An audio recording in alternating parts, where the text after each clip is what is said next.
want to thank you for coming. If you have any questions at all, especially after the meeting, come up and see myself or one of the folks around here. They're an executive group, and we'd be glad to answer any questions for you. But again, thank you for coming. We have a new website that's under construction. Eve Frazier and myself are building it. We should have it up and operating, I hope, by the next meeting, and we'll show it to you. We are spending some money on that to get that up and operating. And I know how many people come to our meetings remember the old microphone that was giving us trouble. Well, we went out and bought a good German microphone, and so hopefully we won't have any trouble. If we do, we'll throw it in the lake. So we'll give it a try. So the speakers will be using this microphone, and that's going to be the walk-around mic. So if you have questions, once we get into the speakers, I'd like to give you the microphone so everybody can hear you. I'd like to introduce some of the people that are here. We have Kelly Brewster, who is District 1 Commissioner. We have Jimmy Matlock, who is our state rep, but I don't know, there he is, and he's also running for position, so that'll be great. We have Marty Fugate here. Where's he? Right there. And he's running for county clerk, along with Lisa Bridges, who is right there. Okay. Then we have Representative Van Shaver, which is over there. He's District 5. And then we have Bob Epley. There he is. And he is running for District 6 Commission. And so some information about those individuals. Many of you noticed we didn't have a raffle this time. And the reason for it is we found out that we're possibly skirting the rules of engagement, I like to call it, that we shouldn't be doing that as a 501c3. We're allowed to do it once a year. And so instead of doing that, Katie's got the basket. We're going to pass the basket around and see if we can get donations. What that's going to be for is like the time that we spent $800 to support the Boys and Girls State that is there. We also help some of our speakers that are coming a long way and end up having to spend the night, and we give them a small stipend, and depending on what's going on, gas money and stuff for some of our members that go to a special meeting and spend time at a location and bring back the information for us. So we do, that's what the money is used for, that we do. Okay, since we have 4 candidates here, I wanted to go right into it. But remember, we have t-shirts out there for $10 that look like this. And Susan's got some t-shirts that you can't go wrong. $5 for a t-shirt. It's May Beaver's, the old t-shirt before she stopped running for office. So you can't buy a t-shirt for $5. So you might want to get one of those. And what we're going to do is we're going to let each candidate talk, and after we have give them the opportunity to tell us about themselves and what their platform is, then we're going to have a question and answer for that particular candidate. Then we'll go on to the next candidate. We did it by mayors first in alphabetical order, Buddy, then Steve Harrelson, then we'll do Henry Cullen and Susan Gingrich, who are running for commission positions. So we'll start off with Buddy and give him a chance to talk. Come on up here. Well, I know that guy.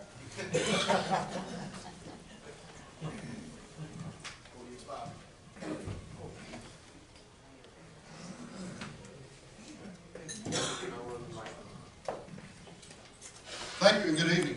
My name is Buddy Bradshaw. I'm your current sitting Loudoun County Mayor. It doesn't seem like it's been 4 years ago, but I stood right here in this room with a dream and a goal and a passion to help improve our county. I'm currently the chairman, which comes by my position, chairman of the Loudoun County Budget Committee. I am chairman by vote of the board of our Loudoun County Economic Development Agency and current chair of TRDA. So there's many hats that come with it. 4 years ago when I stood here and I asked this room for a vote, some were here, some new, a lot of new faces. I had a goal for our county. I had seen us expand from a government standpoint. I had seen us absolutely swell from a government standpoint to a point that I felt like it was time to throw my hat in the ring. Win or lose, I was going to try and open some eyes. A lot of hard work has went into it to getting to where I'm at. Once there, that's when the hard work began. Every day I go in, and when I say every day, it's every day. There's one thing being in law enforcement taught me is you're not just a police officer 7 to 3. Being a mayor is much the same way. You're not a mayor from 8 to 4:30. It's 7 days a week, 24 hours a day. I've served our county. First year in as our budget committee, of which the chair, we cut nearly $1 million out of the budget. That is equivalent of roughly a little bit better than 5 tax pennies that we avoided. We have fought, we have scratched, we have scrounged to get to where we're at today, and that's as strong as we've been maybe in my lifetime, I don't know. Our growth is what we depend on, not raising taxes. Our tax penny has went from around $160,000 in 2014. I think by the time this year gets around, I think we're going to be probably at 172 again, or maybe 173, 174. That comes from growth. What makes us grow? How many are not from Tennessee? How many are not from Tennessee? What made Loudoun County attractive? Low cost of living, low property tax rates. That's that quality growth. That's why we're a target. That's why we're a destination. You see it on 2 ends of the county. Tuckahoe Village is one of the big ones. You see it up here in the 5th District as well. Commissioner Shaver's district, Mr. Duff's district. People are figuring out, I can have the amenities of Knox County if you want the amenities. I'm kind of partial to Loudoun County myself. If you want those amenities, you can live just across the county line. It costs you about 70% of what it would cost if you lived in Knox County. A few of the things we've changed the way we do things. We've increased productivity and become more efficient by small things. Like I have 3 departments that run on 4 tens. Guess what? Nothing has changed other than the fact that our morale is high, our productivity is up, and the employees believe in what we're doing. They believe in what we're trying to accomplish. Because it's not my county, it's our county, it's their county. And one of the things we encourage is we buy local. Everything, like I said, we were buying uniforms from Alabama, we were buying shoes from wherever. If we can buy it in Loudoun County, we buy it in Loudoun County. The Foothills boots, our employees, if they get issued boots, they have the option of anywhere. They're strongly, strongly encouraged to go to Foothills boots. Guess what? All my employees do. Uniforms for our convenience centers. They were coming out of New Jersey, I think. We get them to a local co-op. That's the local job. That's the money that's going to stay here. If you look back on these first 4 years, I think relatively uneventful but eventful. Does that make sense? Not been too many headlines. We took a stand for the Second Amendment. There's no, Loudoun County office building is no longer a gun-free zone. That's going to come up again because I have a faction. We have a faction that wants to turn one of our county buildings into a gun-free zone again. They can put their own bullseye up where they want to. It's not going up on one of our county office buildings. We've done things the right way. I sit down at that desk, and that's the first desk I'd had since I was in high school. But I had that vision goal in just a little bit of time. The county employees, they bought in. They know what we're trying to do. They bought in, and they're all about it. You know, one of the most flattering things the gentleman told me is he said the office hadn't changed you. That may have been the best compliment I've had in 4 years because I'm a blue collar guy.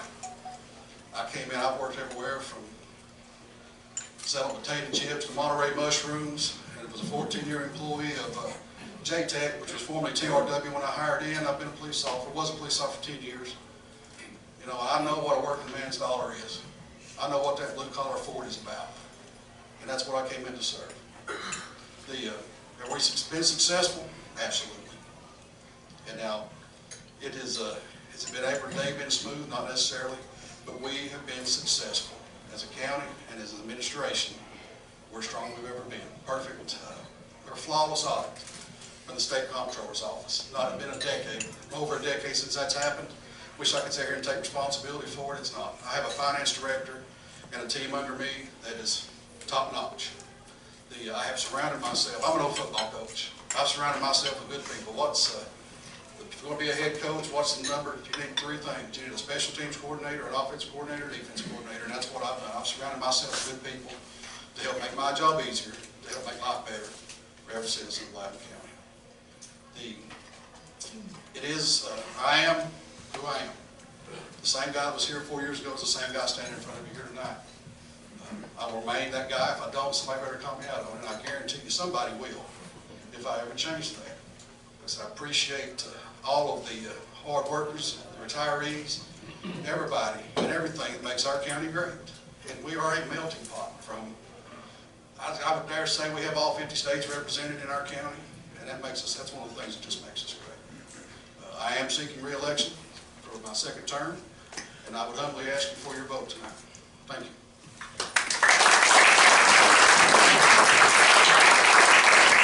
Questions? Any questions at all? That's amazing. That's amazing. I got a question. Just a simple question. What's your biggest challenge for the next 4 years? What do you think is the toughest obstacle to overcome? The toughest obstacle looking forward, I think, is going to be economic development. If you look at our unemployment rate is lower than state average. I think we're at a point now where we may be as low as we're going to be. Nothing burns me up where I say, I look for work and can't find it. Yeah. Let me tell you something. If you live in Loudoun County or around Loudoun County and tell me you can't find work, there's two things. You don't want a job or you're not looking for a job. One of two things. Now, that being said, you look at the last few companies that come in, they're in the $14 to $15, $12 to $15 range per hour. What worries me is if we bring another one in that range, that neither is going to be successful. They're going to divide that workforce. I think we need that $18 to $22 an hour range. I think that's what needs to be next to balance out the workforce. Why do people leave jobs? For better jobs. You know, if you're making lateral moves, you know, may not be happy with your job, and that's fine. A lateral move's okay. But I want to see people, if you want to improve that lifestyle, it needs to be a step up, not a step sideways. So that's going to be, I think that's probably the biggest challenge. Buddy, I was going to ask you about the schools, and as far as I know, you have police officers in the schools. You do, don't you? We have an SRO at every school. I want to commend you for that. I don't know if it is or not. No, it is. No. I want to commend you for that, for the police officers in the schools, because I go into the schools, and it gives you a feeling of security when you're in there that you're not going to walk in and get shot by some maniac going into the schools. It could happen here as easily as it could in any of the other schools that have been attacked in Florida and Connecticut and on and on. But I see them when I go in there, and it's a lot of communities don't have police officers in the school. And I just wanted to commend you for that. Our Board of Education takes the lion's share of that. They've made our schools as secure as they can be. Of course, now if somebody's got the plan and the means, they can get it anywhere, up to Fort Knox. The another school shooting today, it's a shame this conversation even has to be had. Something we talked about a little bit last week was the knee-jerk reaction to armed teachers. Now, you'll not find a bigger Second Amendment advocate than me. Absolutely, and you won't find one. Do we need to stick a handgun in every teacher's hand? Absolutely not. My daughter's a teacher. Let me tell you, she's got no business with a gun at home or at work. I think if you look at Army teachers as the next step, I think first you look at former military. Next you would look at possibly former law enforcement, retired law enforcement. I think you have to be every bit as stringent as you are with law enforcement backgrounds. The training has to be every bit as stringent. including the stress courses, because any officers in here, the stress course will weed a lot of people out. And it's a situation unlike most police officers never see. And so you talk about and you never know how you're going to react. No matter the amount of training, in my 10 years of law enforcement, I think one time I drew my weapon out thinking, I'm fixing to have to shoot this subject. And I was so grateful. That training kicked in. It wasn't a thought. It wasn't a, gee, should I, can I? You have that training, and that just comes from hours upon hours upon hours of training, repetition. And it's got to be situational, because in a situation like that, you're going to have kids running. You're going to have noise, the sounds, the smoke, just the sheer panic. And you have to have a certain way to identify. That as an SRO, when I filled in as an SRO from time to time, we had a very bright red shirt with our insignia sewed in. If something ever went wrong, we were pretty easy to pick out. I'm a big guy, I'm pretty easy to pick out anyway. But with we had the red shirts that we knew that if something happened, whatever officers responded in the event of, they knew red shirt equal good guy. So, like I said, it's a shame that conversation has to be had, but our number one asset is our kids. Like I said, I've got one that teaches, one a sophomore, and one in pre-K. 19 years difference between those first and that last. But we got to really protect our children. Is there a perfect way for that? No, but we've got to do the absolute best we can. And that means, I think that means new ideas, and if it takes a little cost to get them on, so be it. Any other? Okay.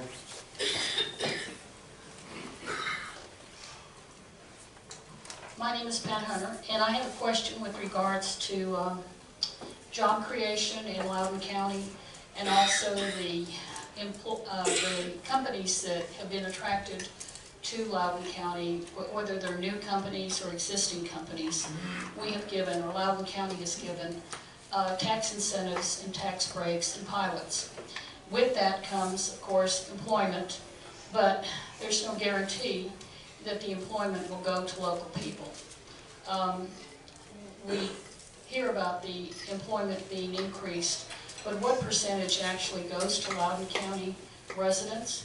And then the other question that I have is, with regards to the tax breaks, someone's going to have to make the difference. If we're receiving $1 million from one company, that revenue will have to be made up locally. How will that be made up? Thank you. Now, Pat, I think I've seen you around somewhere before. The pilots, popular or not, they're necessary. If we don't, and I necessarily think that I wish they were outlawed altogether, and I'm fine with that if the nation, but it would be a national, it would be a federal law that banned them altogether. If we don't, somebody will. He's not the governor, I think he's a representative from Florida, came to Tennessee to tour some of the facilities, trying to recruit our business. Are they popular? Are pilots popular? No, but they're a necessary way of doing business. If we don't offer them, somebody will, and we don't have those jobs at all. As far as the revenue lost, I'm sorry, the next question was the percentage. We started building into the pilots. I insisted as EDA chairman 3 years ago. It was with, I guess with Morgan Olson. That was the first big company that was brought in. They've got a quota, so to speak. Now, not necessarily from Loudoun County, because there are a faction of people that will not work, and that's every county, not just Loudoun County. But they're required to maintain, or at least show the effort to maintain a certain amount of employees. That's, I think, got the idea. It's not my idea. It's actually Chattanooga wrote that in, or Hamilton County wrote that in with the Volkswagen plant. They're required to seek a certain amount, or a certain number of employees to help keep that revenue going and the economy going. The third part is we depend on natural growth. If we lose out some tax money, we do. But an empty building does us no good. Innovate Pet, one of the last companies to come in, I dealt specifically with them, they dealt specifically with me. The thing was, they found an empty building, and that empty building was sitting there with nothing. And they've actually not even asked for a pilot. That would surprise me for a Chinese company. They didn't even ask for a pilot. We gave them some money to help get the utility upgrades, to get them up and going, and so we've had an empty, dilapidated building that was just an eyesore turned into this food grade factory that now is on the verge of a full ramp up. They do cat treats and doggy treats and and such, but it's jobs. You know, they're not outstanding jobs, but it beats welfare and unemployment. Any other questions?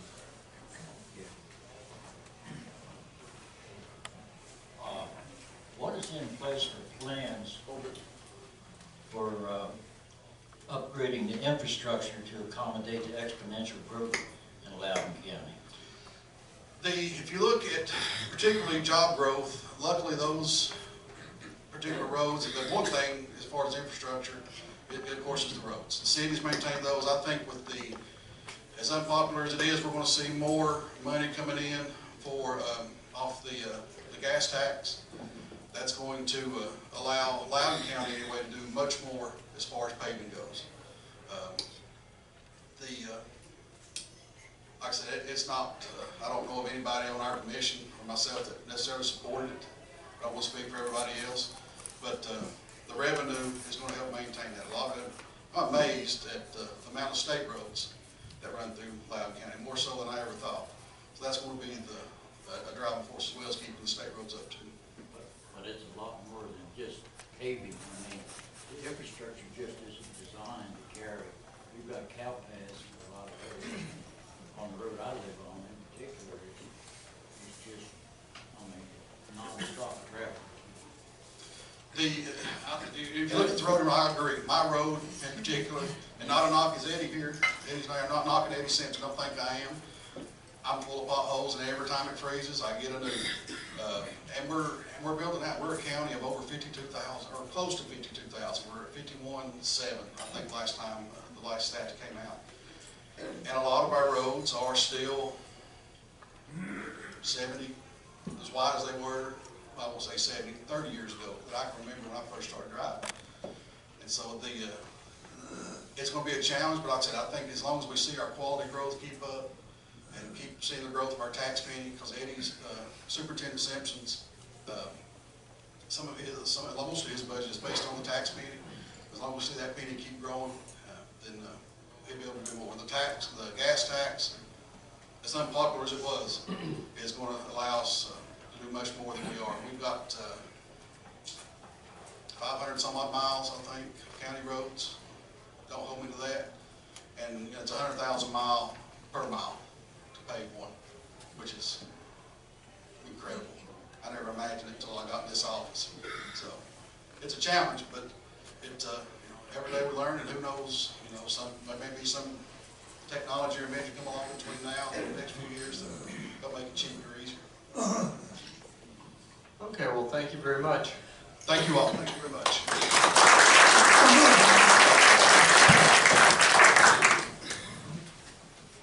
Okay, so we'll move on.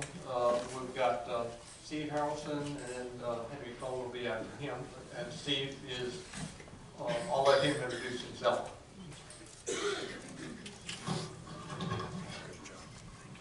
Thank you, Wayne. And I just want to thank you for giving me the opportunity to come out and speak to you this evening, introduce myself to you, and just talk about a few issues that I see us dealing with in Loudoun County in the near future. Just to give you a little bit of bio information on me, I did move to Loudoun County in 1983. I met my wife, Ruthie, who's here with me this evening, and we married in 1984 and started our family here in Loudoun County. We have 2 children, Ty and Allie, have a daughter-in-law, Katie, and the love of my life, my grandson, Oliver. And they're joy to our life. But in 1986, I graduated from the University of Tennessee with a Bachelor of Science degree in education. My major was in recreation management. And at that time, I was able to do a lot of studying at UT to prepare myself for public service. A lot of classes that I dealt with, worked on budgets and dealing with hiring employees and dealing with employee issues, and just a fully rounded education there to prepare me for my future employment.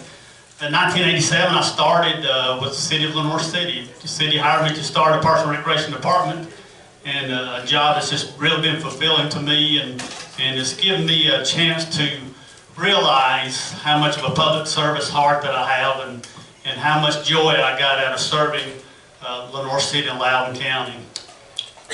you know, and working for the city as the director, it's given me the opportunity to do a lot of things for the community, to develop the Town Creek Greenway, which is used by people all over the community. I see a lot of you nodding your head now. It just is a facility that is really used well by our public, and something I'm really proud of. Recently finished the Lenore City Central Park, which was an all-access playground project that we worked on for 3 or 4 years. I was able to raise $150,000 of local private money to match with some state funds, and we've now got on Broadway there the first all-access playground for kids of all ability levels, and that's something that's really unique to Loudoun County, being used by a lot of folks. And we're in the process now of working on some grant funding to start phase 2 of the downtown park, which has really been a great benefit to our downtown area and bringing a lot of folks to the downtown Lenore City area.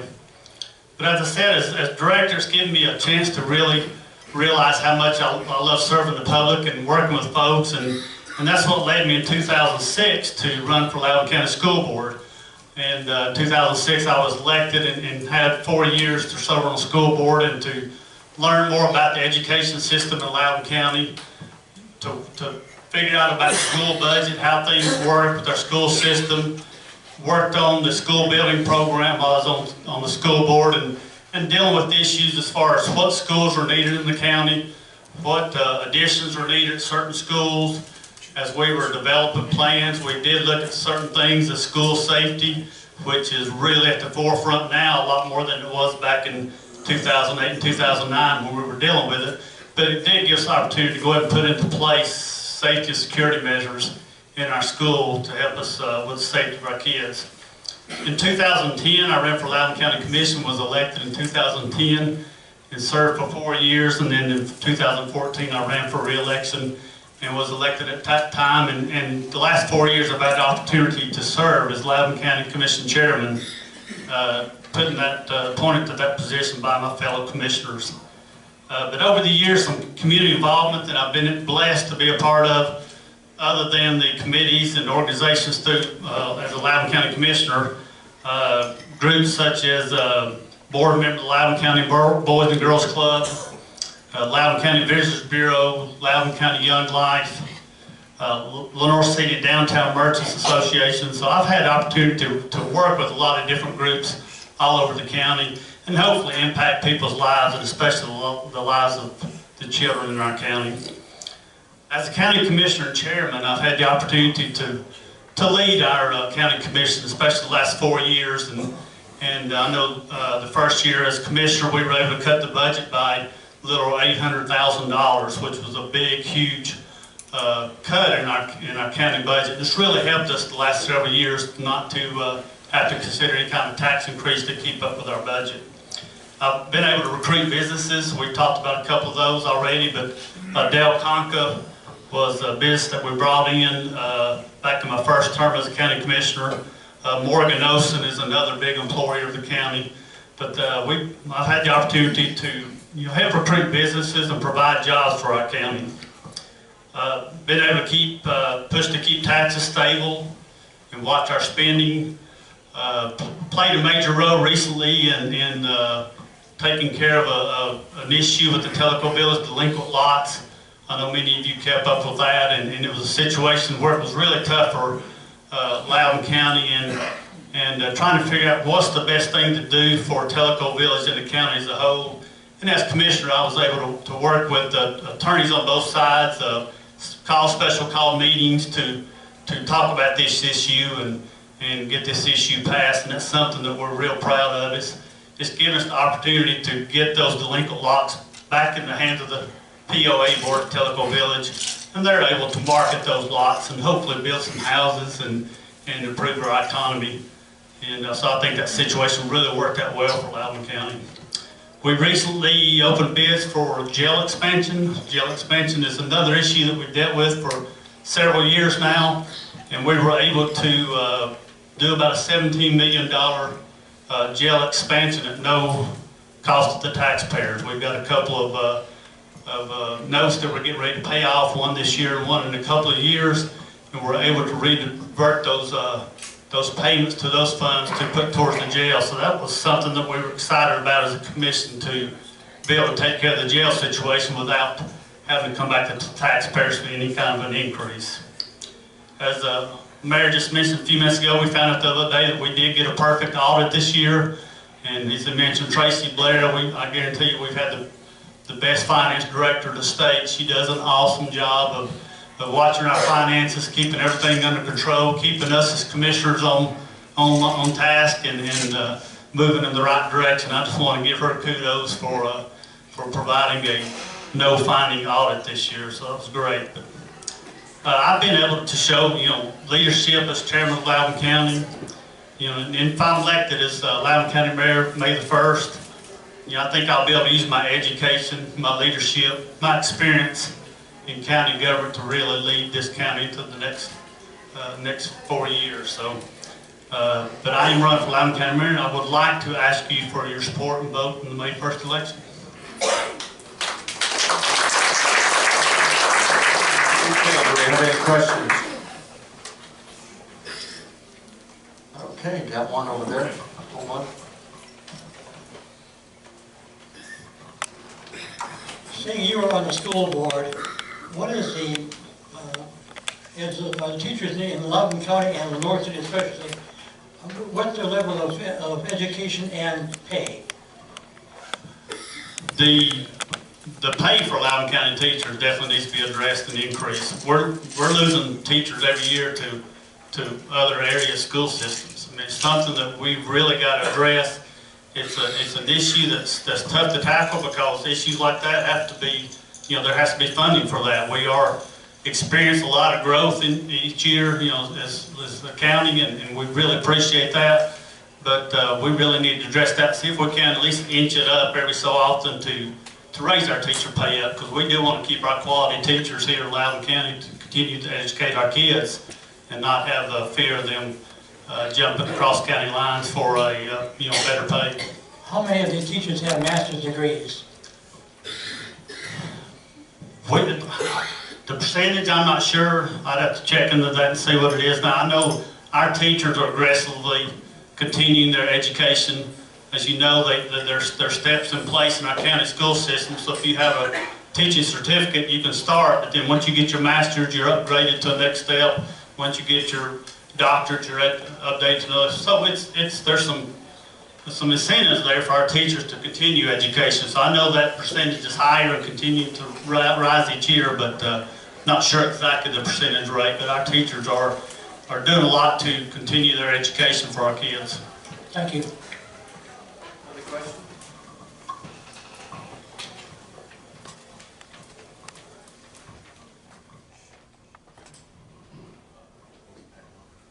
My name is Pat Hunter. Yes, Mr. Shaver it is. Okay. One thing that I'd like to say about Mr. Shaver, he and I don't agree on a lot of things, but he is a conservative.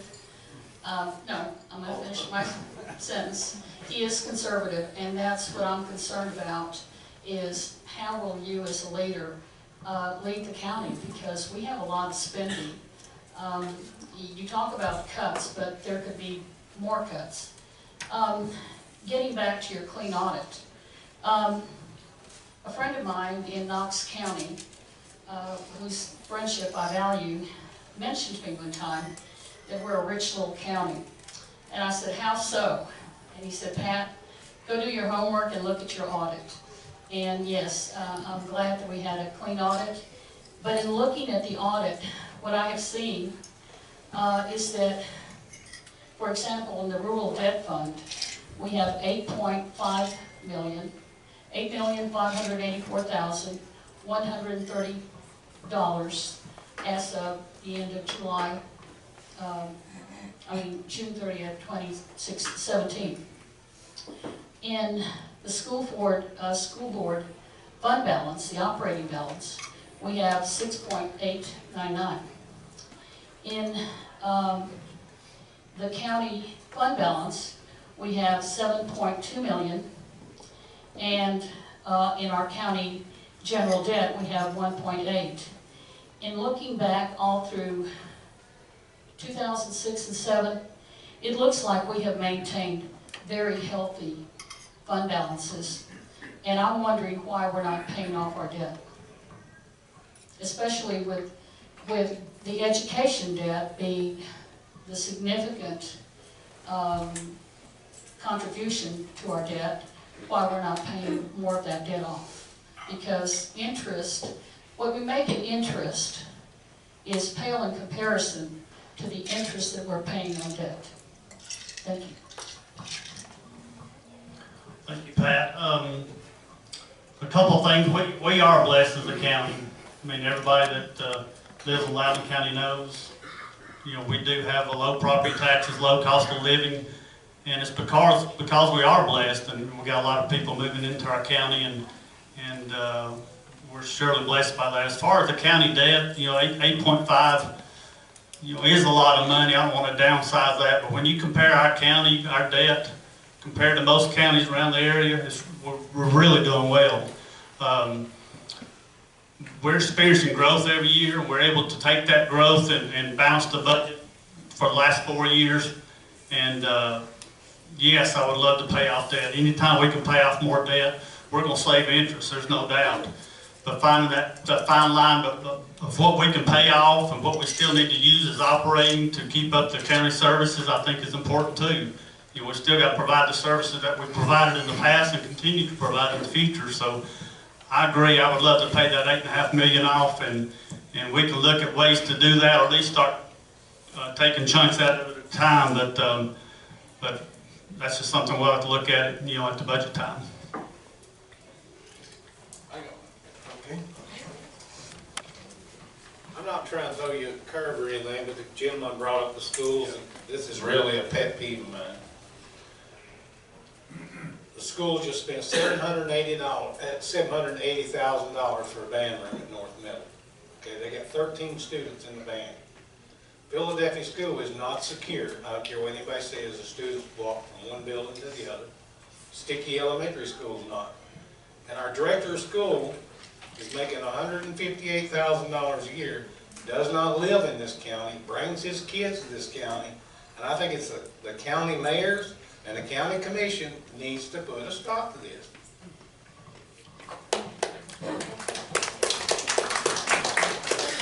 You know, the way our county's made up, and, you know, we do have a separate school board and separate county commission. The county commission does dictate their budget, so we pass their budget each year. But once we pass it, they make the decisions on where the money goes, what it's going to be spent towards. And there are a lot of decisions, I'm not going to throw the school board under the bus, but there are a lot of decisions that I think a lot of us as commissioners don't agree with, and they won't take money to put here or spend money there. And you know, once we approve their budget and they come back with their recommendations, there's a lot of times whether we agree with it or not, they've got the ability to do that as a school board and spend the money as long as they stay within their budget. So I agree, you know, there's many times I wish we could divert money over towards maybe more secure schools or other things, but you know, there's always items that the school board's going to spend money on that that we would choose to do it otherwise, but we just have no choice but stop it. Did I understand you right? You approve the budget before you know where they're putting the funds or they're allotting the funds? No, we approved their budget, of course, and two, including that, what Pat was saying a few minutes ago about their fund balance, 7.5. So, you know, that's money that they have to draw from too for, you know, if there's renovations that come up that or maintenance issues that come up, and they can use that for certain things. So they do have certain items that roll over, like their fund balance each year, that they can draw from. But we as the county commission approved their budget each year. That, you know, they might bring us a budget, we might say we can't fund that this year, cut it, you know, some more and come back to us. We've done that before till we get to where we can stay within the revenues of the county. But then, yeah, once we approve a budget, this is what you've got to work with this year, then they have a lot of discretion as far as how they spend that money. But in county commission, the Congress for this county and the mayors are the president, and can they not control all this spending? You have to, even if it takes a resolution, okay, school board, you're spending too much money, we're going to put a cap on it. Maintenance of effort. That's the big thing. Of course, getting the maintenance of effort is an issue that I don't think we've got enough time tonight to really fully discuss, but basically each year we're required as maintenance of effort to continue funding the school at the same rate we did last year. And so that gets us in a situation to where even if we want to make certain cuts, we can at a certain level, but we can't give the school board less money this year than we gave them last year. So that's definitely an issue that we have to deal with, not only in education, but in 4 other areas of the county also. But don't you have the authority to change this law? It's a law for Loudoun County. No, that's nothing we can deal with as a county commission. It's just, I believe it's set the way it is, and we just have to go by the laws that we are given. I guess I have the same concerns as Mr. Brewster. When we're looking into building the Fine Arts Center, and we have safety issues at 2 schools, such as Sticky, where the kids are literally going from one building to another building. It's totally open except with an overhead. Those kids have no place to go except down. If we had a shooter in the woods, those kids are goners. And that's what I'm talking about, is concerns about safety versus a fine arts center. Now, yes, you do have maintenance of effort, but that money, by and large, was allocated by our adequate facilities tax. And county commission has to specifically approve that. So if you don't approve it, it doesn't get done. It's as simple as that. Or they could take it out of their fund balance. So county commission can be, county commission would say, we're concerned about the safety of our kids, and this is our priority, not something else. So that's where my concern is with Mr. Brewster's concern too. Wayne, I was trying to suggest to everybody, you got a school board election coming up in August. This is where these questions need to go to. They need to hear these kind of things. We'll have them in here. And just what you said, Pat, I mean, the safety of kids is of utmost importance to myself, and I know most of the commissioners. But the way our system's set up in Loudoun County, the people of Loudoun County, they vote on and elect school board members to make those decisions, which is best for the kids. And whether we agree with it all the time or not, which as I mentioned a minute ago, we don't, the people in Loudoun County need to express that to their school board members and show their dissatisfaction. Let them know you need to start spending money on this, this, and this, and not A, B, and C. And I think that would help a lot. Okay, I have one question, and that is, years ago, we were removed from being able to talk at the end of the meeting on any subject. And that's still as it is today. Is there any chance that we're going to get that reinstated? Because that's one of the reasons I don't go to the meetings anymore. It doesn't do me any good, because I like to talk about what you guys did during the meeting. The way our agendas were set up years ago, you had a time at the first of the meeting to talk about any item that's on tonight's agenda. So anything that's on the agenda that you see, you could address. We went through meetings, and of course, county commission meetings can drag on sometimes. 2.5 hour meetings, and then we get to the end of the budget or end of the agenda, and people could come up and speak again about items not on the agenda. The only thing we did was combine those 2 into one, give the folks at the first of the meeting to address the commission. If you want to address anything on the agenda, if you want to talk to us about anything that's on your mind that's off the agenda, we're open to it. So it's not that we were cutting out any section of the public speaking time. We just combined those 2 into one and still allow the public to speak at all of our public meetings. Yeah, but we can't talk about what happened during the meeting. You often have items that come up that are put on the agenda at the last minute that are not part of the information that's posted on the website. The people attending the meeting do not get any handouts of that information that is given to the commissioners. So we are not given an opportunity to make a comment at the end pertaining to what happened that we didn't know was going to happen. And I think that's the concern. One thing I will address as far as that goes is, we do have a set agenda that's publicized, and there are times we might have a small resolution or an item. If it's a big item, we're taking it back to committees, we're taking it back to workshops, we're taking those measures to make sure the public's informed and has a time to look at these issues. But if we have a small item that is added to the agenda, then we'll officially adopt the agenda as amended, and then the public speaking time is after that. So if there are items that are coming up that we do add to the agenda, the public still has time to voice concerns or opinions or ideas that they might have on those issues before we actually get into the agenda as a commission. Okay, well, thank you very much.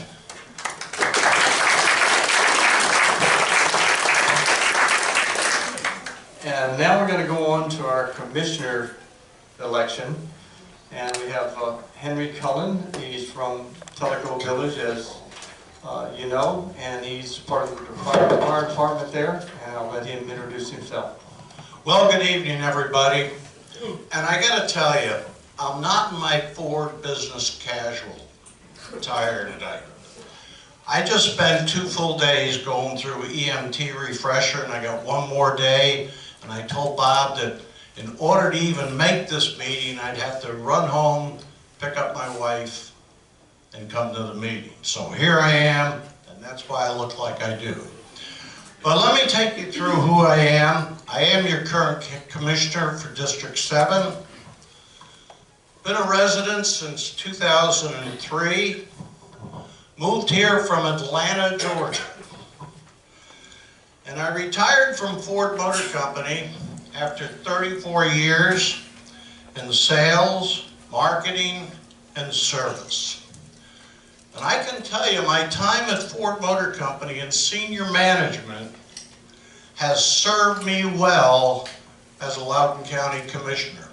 Understood budgets, understood human resources, understood everything that went into running a business.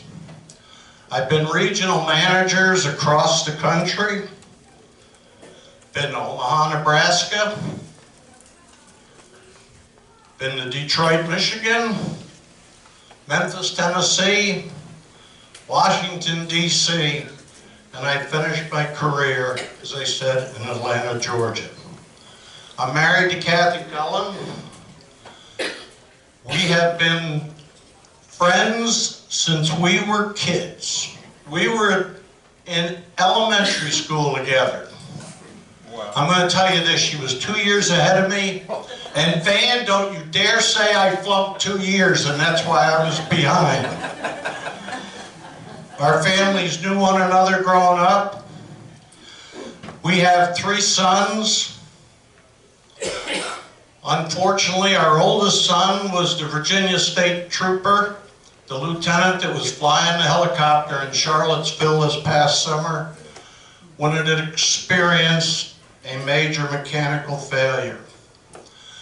His wife Karen still lives in Virginia in Chesterfield with our 2 grandsons. And I have to tell somebody over here that asked about teacher salaries. Karen is teaching, has been in the school system for 20 years, has her master's from UVA. She makes $51,000 a year in a high-rent district. If she was here in Loudoun County, she would be making $53,000. So that'll give you a little idea. Our middle son and his wife, Angie, live in Asheville, North Carolina. They own the Nest Realty Company over there. And Angie's father is the reason I am here tonight. Glenn from Memphis wanted to go to UT, and I always tease Steve that I didn't go to UT, but my money did. But he married a young lady that was in UT that lived in Farragut. And I knew when we left Memphis we were going to come back to Tennessee. Her father put us on to Tellico Village, Rarity Bay, and we looked for a number of years and bought a house. I graduated from Pace University in New York, not UT, and I've got a Bachelor of Business Administration. When I got here, after we did the house over, so what am I going to do?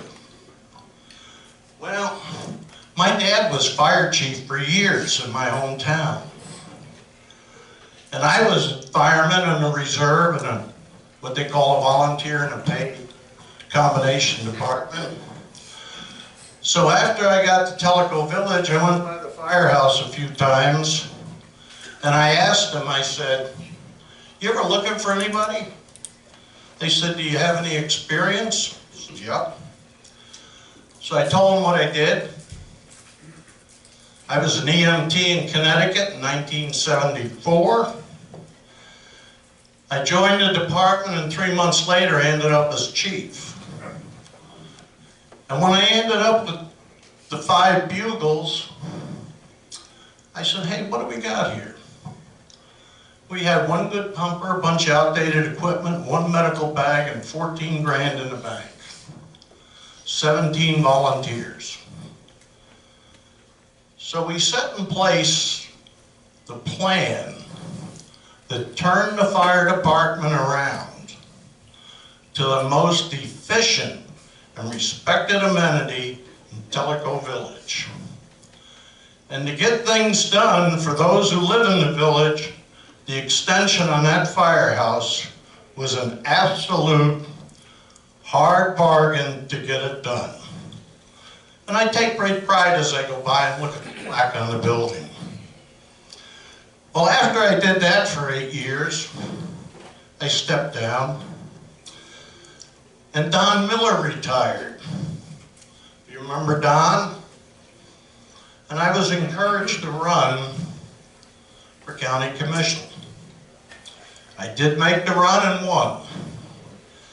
And since I've been on the commission, I've always watched out for Tellico Village and, of course, Loudoun County.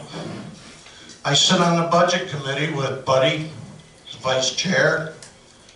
You've heard all the information from Buddy and Steve. We kept your taxes in line. And I'm going to say when we finish up this year, there'll be no tax increase. I've increased the funding for the Tellico Village Fire Department, and that goes for Loudoun County Fire and Rescue, Philadelphia, Greenback, and all the other departments in the county. Now, what happened next? The long-standing tax lot issue. You're going to have to go back in time. Steve hit it on there. But let me tell you the story behind it.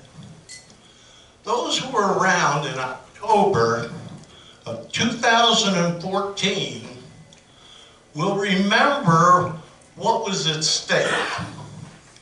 Winston Blazer and the board took the county to court, sued us to have those lots included in a tax sale.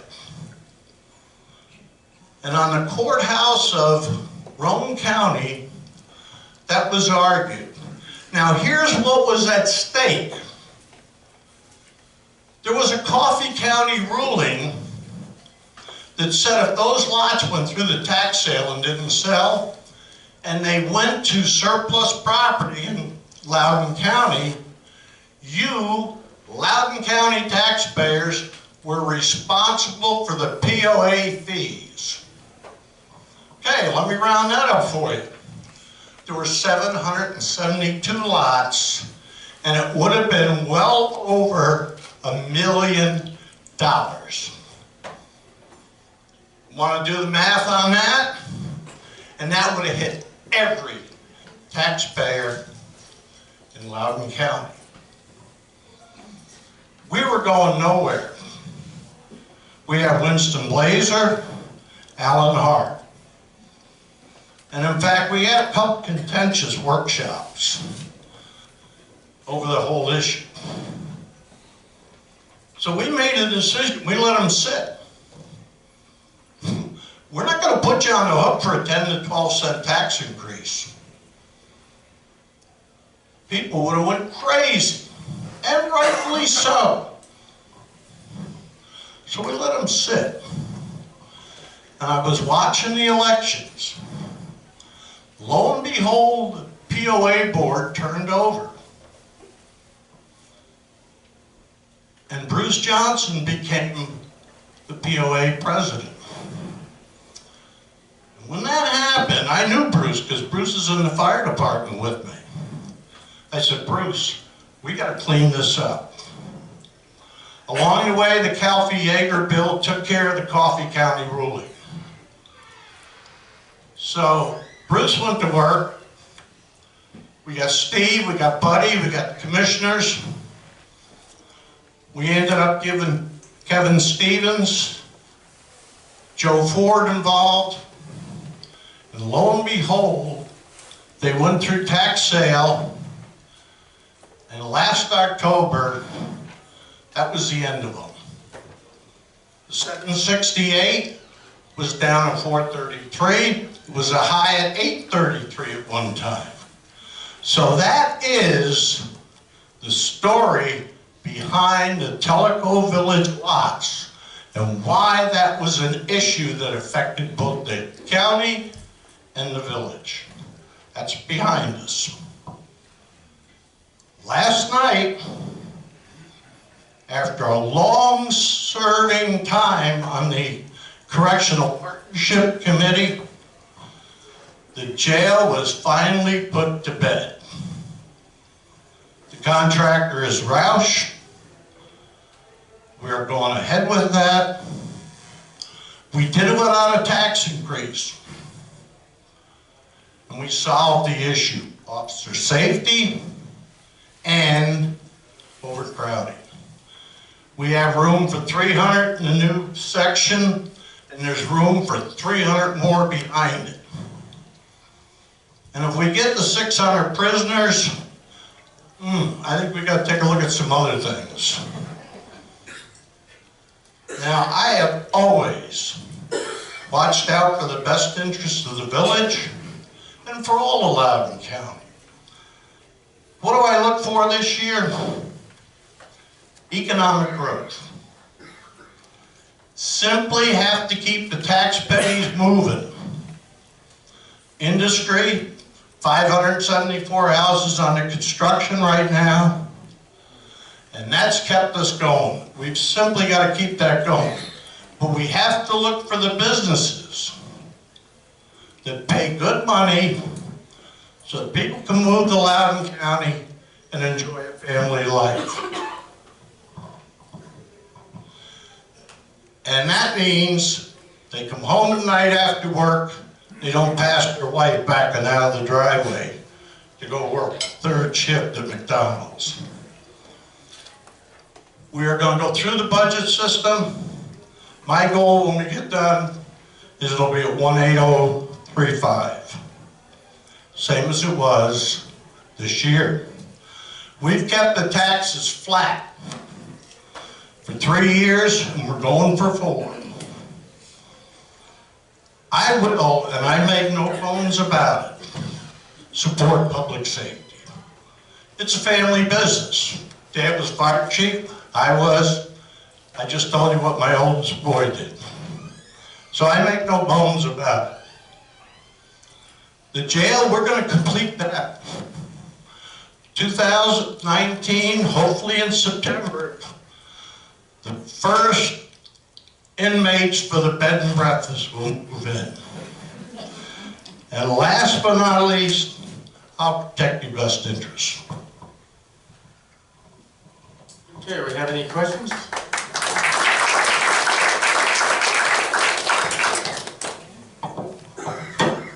Questions? There's got to be some questions in there. None? All right. Well, Hey, thank you for having me here. And last but not least, I'd be a failure as a marketing major if I didn't ask for your vote. very good. Okay, now we have Susan Gingrich, which is another Telco Village resident that's vying for that commission seat.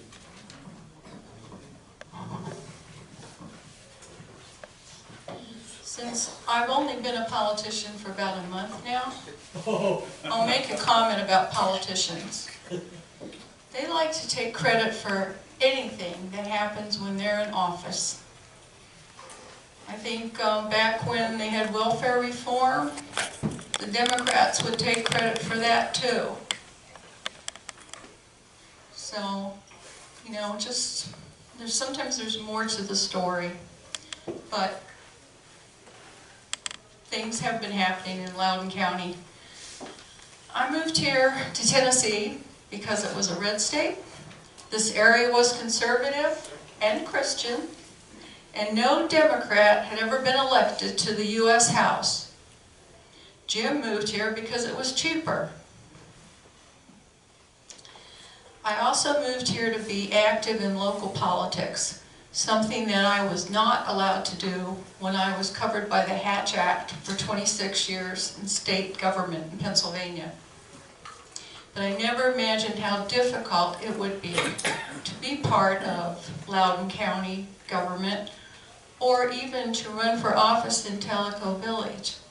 It's very hard to run in a place to represent only Tellico Village when you're not allowed to campaign in Tellico Village.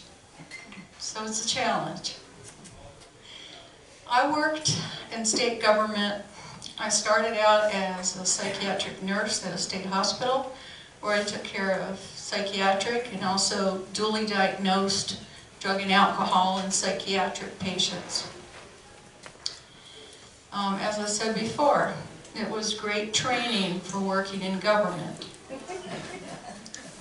I even told the Secretary of Medical Assistance that I had seen more insanity in government than I ever saw in the mental hospital. And he agreed, probably was true.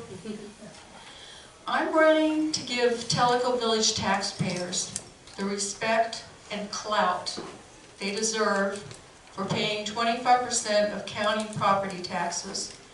The majority of the $6.5 million paid so far in the special tax related to new construction, the considerable dollars spent by villagers in the Loudoun County economy, and the benefits, so many of them immeasurable, and you can't put a dollar amount on it, to all the volunteerism in Loudoun County by people in Tellico Village, who also give funds to the school district and others in support of their concerns and what they want to do to help.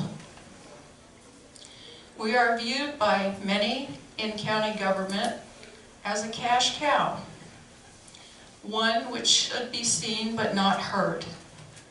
I see it as taxation without equal representation.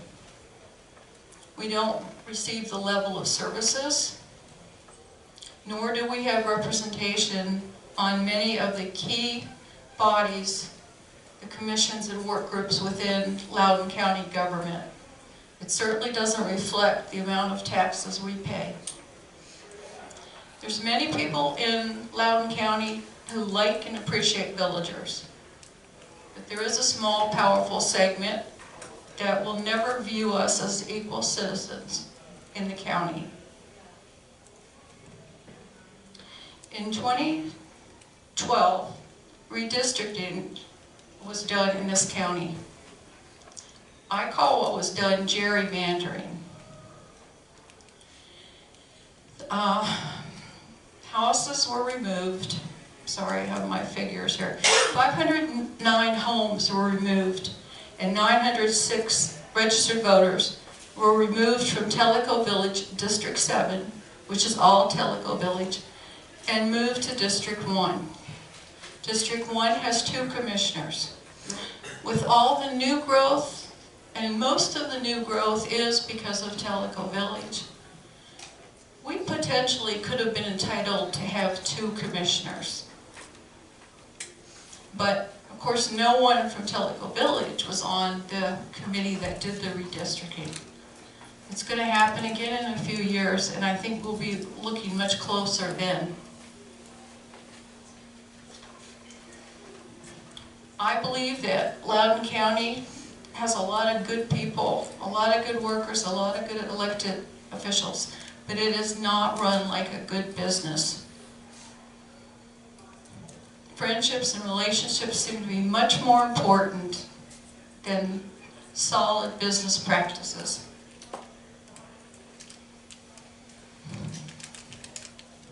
I believe that things are done, decisions are made without enough deliberation, analysis, supporting, documentation, and justification.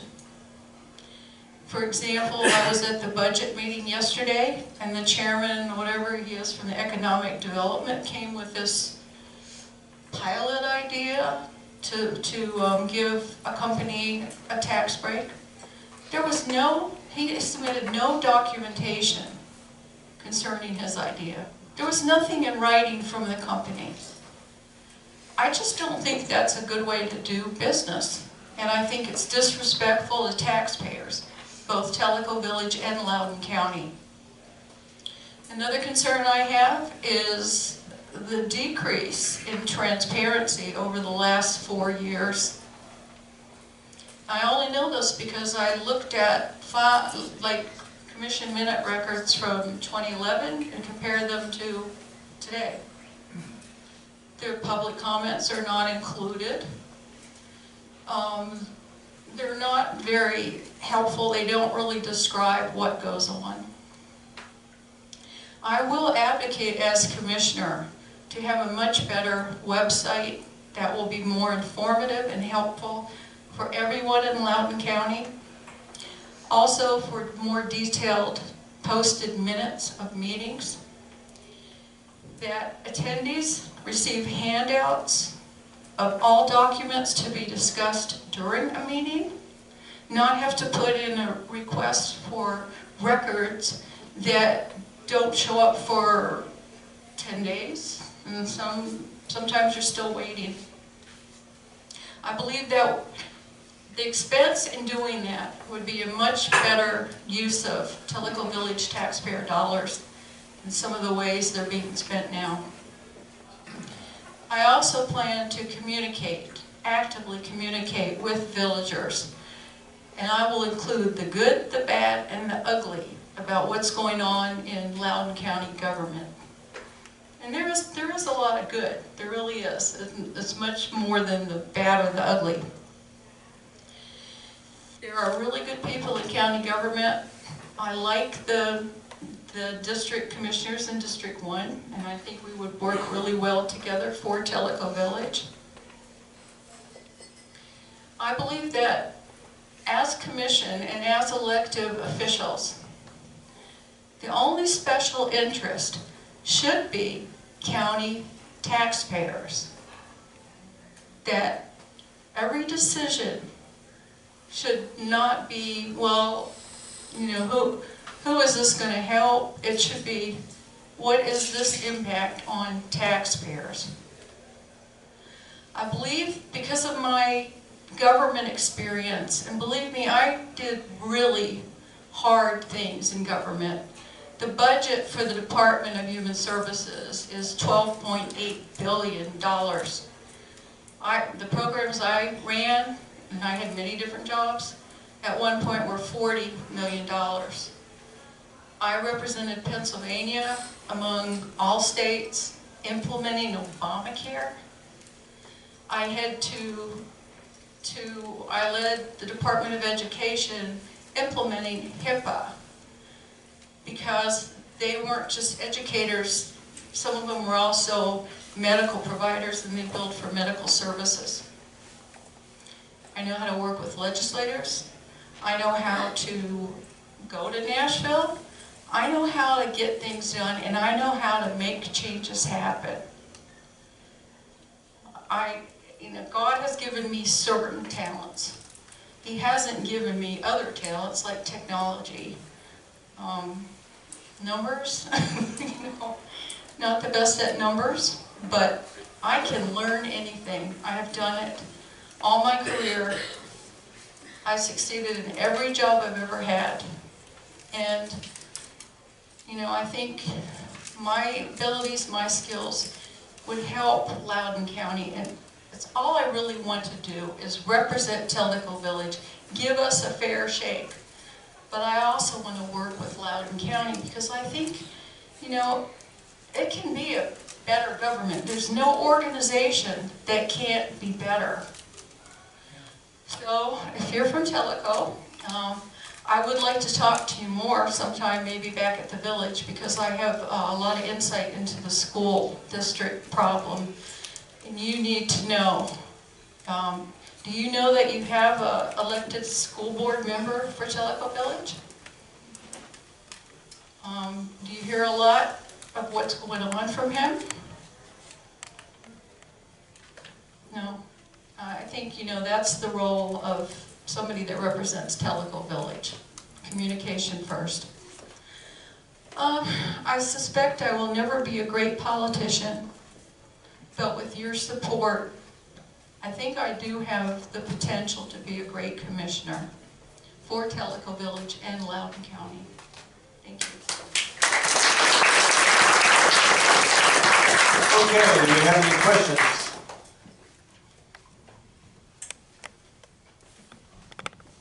Uh-oh. You mentioned, Susan, that you're not the best at numbers, but you were running a $40 million budget. That to me doesn't add up. Well, you know, people don't, I mean, I'll admit I was in charge, but you know, there's other people. I might have the final sign off, but that doesn't mean that there's not a budget person that works with the budget. My program's never got in trouble. And you talk about audits. This audit that Loudoun County has is a piece of cake. You should try being audited by the General Accounting Office or by the CMS, Medicare and Medicaid Services auditors, looking in to find everything wrong to take money back. That's an audit. You know, they put the fear of God into you. But we always did pretty well with audits too. So, and I can learn. I am very interested in understanding the budget. You know, I don't know everything. I have a lot to learn. I have a lot of questions. But, you know, I'll get the answers. Thank you. Any questions? Question. Susan, specifically, what three things would you want to accomplish if you were elected?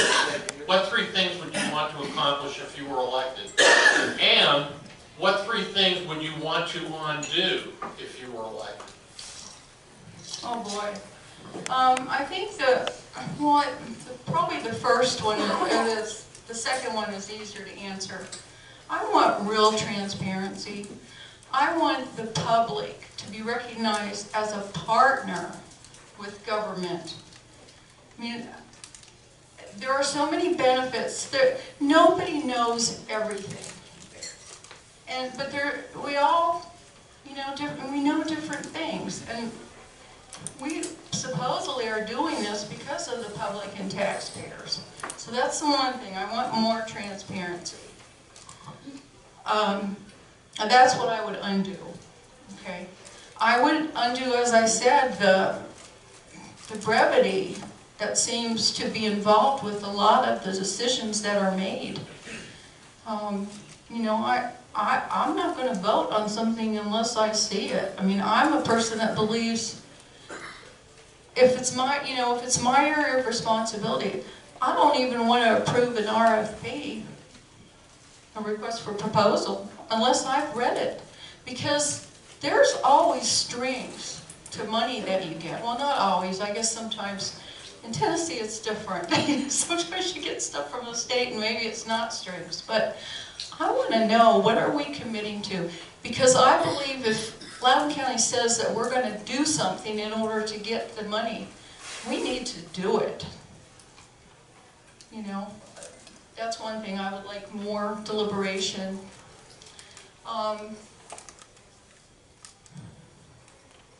I would like longer meetings with more discussion. meetings are really quick, and sometimes it seems like the commission just wants to get out of there. What would I do?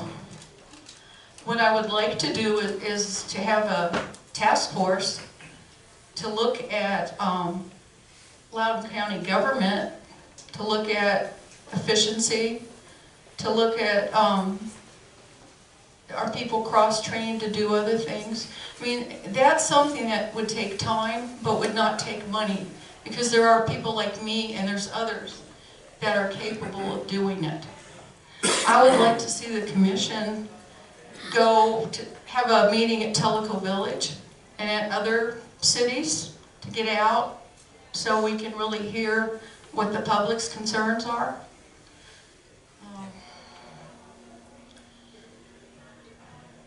I have a lot of ideas. I mean, I have a lot of ideas written down at home. Mostly I want the opportunity to help and make it better. I would like, for once, for Tennessee not to always be included in the top 10 states for corruption. And that lack of accountability, to me, appears to be at every level of government. I've been studying, I've been involved for 3 years now. I wrote a policy paper which was sent to legislators. I think that there's potential for us to be saving money, not spending it. And then we'll have the money when we need it.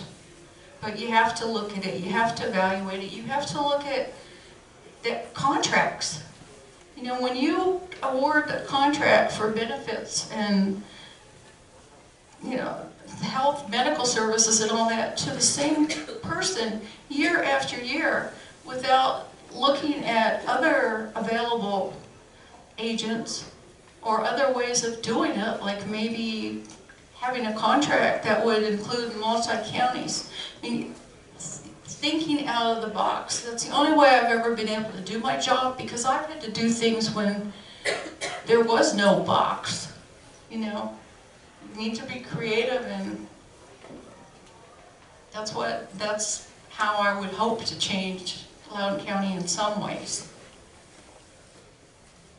Okay, another question? Yeah. I'm fairly new to Loudoun County. I just moved here a little less than a year ago. I'm just really surprised about what I'm hearing here. I came from a county where public input was welcome before and after meetings, during meetings, or of course you were given the allotted time, and I understand that. And what I'm hearing here from several people is that we're the head of the county, and by God, we'll do what we want, and you can give your input for just a few minutes, but other than that, I don't know that I haven't been to a meeting. I'm just from what I'm hearing here. So I'd like to know is, as a commissioner, either one of y'all, would y'all I would like to know that the public is welcome to come in and give their comments about the agenda beforehand. If they know the agenda beforehand, I'm very surprised we don't get an agenda beforehand. Agenda beforehand and comments afterwards on any new items that were added. Because that bothers me. Right? There is an agenda that's posted. On the website? Yes, there is an agenda, but that's another thing I have a problem with. Things aren't posted early enough for anybody that's really interested in details, including the commissioners. I mean, they get stuff at the last minute, and it doesn't seem to bother some of them, but it bothers me. I would want the public to be involved in it, and I know they're working in government. Excuse me, public, but sometimes you really can be a pain, and I understand that part. We were sued all the time too, but the public and taxpayers are our bosses. We can't forget that. Ma'am, on behalf, that right here in front, I'm talking to you. On behalf of the Loudoun County Commissioners, I am County Commissioner Kelly Brewster for District 1. I also include part of Tellico Village, which is the Tamale area. I would like to invite you welcome you to come to any of our meetings. They are open to the public. You are welcome. There is a time at the meeting that you are welcome to speak to the commission. You are welcome to speak to us afterwards. You're welcome to speak to us beforehand. I would love to have your input. I am a district representative that is very in touch with the people. I do talk to people and I do find out. I ask for input. I do a lot of information gathering. So I would welcome you to come to meetings. We would love to have more people come to meetings so that they can also be informed of what is going on and they can know what is happening in their county. Well, I'm glad to hear that. Thank you. So I would love to have you there. Thank you. Any other questions? First of all, I'd like to thank you for your comment. For someone who has been attending meetings for 20 years, what you said is really, really appreciated. I like your ideas because I think we do need more accountability and transparency, but we're also a very, very conservative county. And I'm going to go back to spending.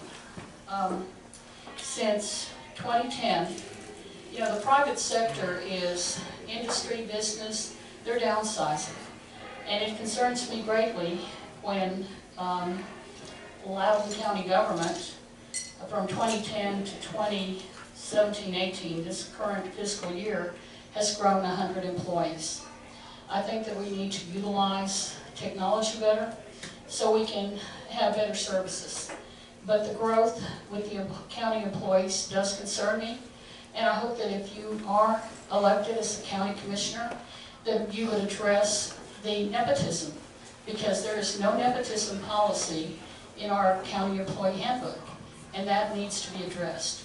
Because, as a friend of mine says many, many times, it's not what you know, but who you know. So I hope that if you are elected, that you start looking into some issues that desperately need to be addressed. Thank you. Thank you, Pat. I got one more. Okay. I didn't introduce myself. My name's Tim Brewster. I'm a 20-year, 3 combat tour veteran, permanently disabled. I have chronic PTSD. And the thing that's bothered me about you, you say you love Loudoun County. Oh, please don't do this. You love Loudoun? No, listen to me. This is serious. Yes. You say you love Loudoun County, and you're openly supporting Tim Burchett, who supported the gas tax. Don't laugh. Don't laugh. He did not support the gas tax. I'm not arguing with you, man. He supported the gas tax. We have Jimmy Matlock here tonight who voted against the gas tax. We've never had a congressman from Loudoun County, and we'll never get a better congressman than Jimmy Matlock. How can you say you love Loudoun County if you're supporting somebody from another county? Okay, I'll explain that. I moved here with an open mind, no friendships, you know, no political affiliations. I've only been a candidate for a month, actually running for office, but prior to that, I did a thorough review of Matlock and Burchett. I got to know them. I looked at their records. I looked at what they had done.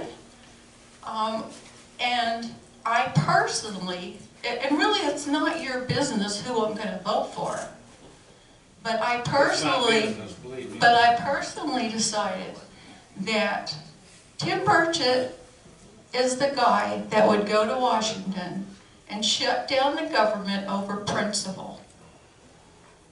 That's the guy I want representing me. Good luck with that. Well, good luck with you too, but I'm sorry that you had to raise this because this is a personal issue between us. No, it's not. Jimmy Matlock's going to be my congressman. Well, where are you moving?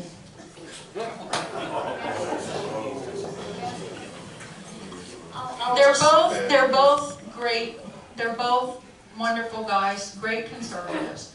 But, you know, being an outsider, I was able to look at it a little differently than somebody that's lived here for a long time. You're not an outsider. You live here. The only thing that I'd like to talk about with the gas tax, not about Mr. Matlock or Mr. Burchett. I think they're both good candidates and we'll have to decide who we vote for. But getting back to the gas tax, Lenore City Council voted in favor of sending a resolution to the General Assembly in favor of the gas tax. My commissioner, Mr. Shaver, brought up a really great idea, and he was going to ask County Commission to take a stand against the gas tax. He spoke about it at a workshop. I agree with him 1,000%. It was put on the agenda to be voted on, and guess what? It was taken off. And to this day, I don't know why it was taken off, but County Commission would not take a stand against it. So, local government could have taken a stand, but didn't. And we need to know why. Why did the County Commission want to take a stand against gas tax? Thank you. Other questions? Okay, we're gonna have to cut it off anyway. We're getting towards the end of our meeting, but thank you very much.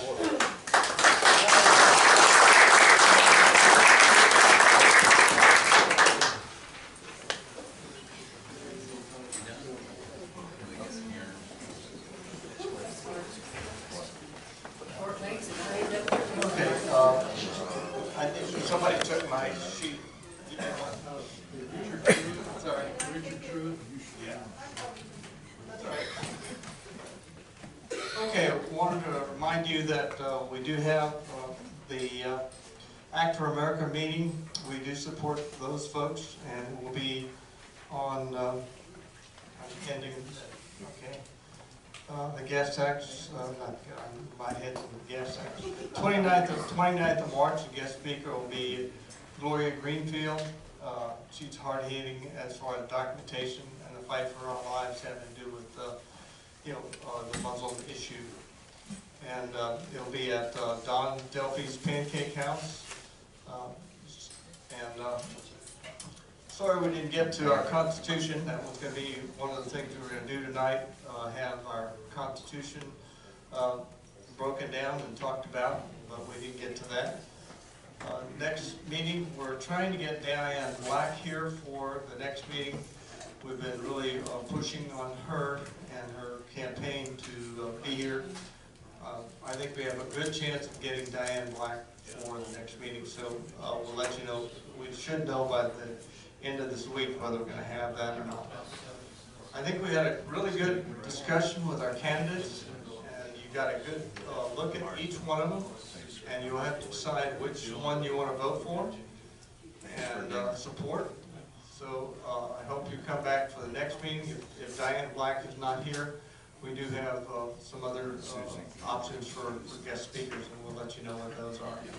And thank you very much for coming. Thank you for being generous and you joining us. Go ahead. Where do we get Jimmy Matlock on yard signs? What's that? Drive behind.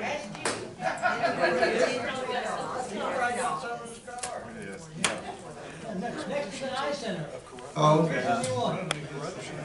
Okay, well, thank you again for coming. We'll be seeing you hopefully next month.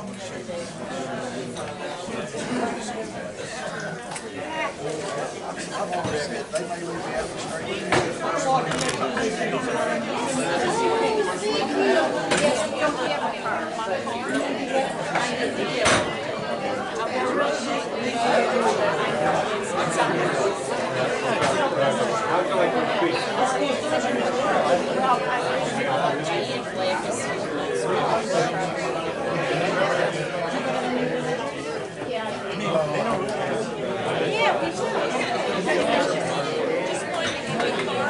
should.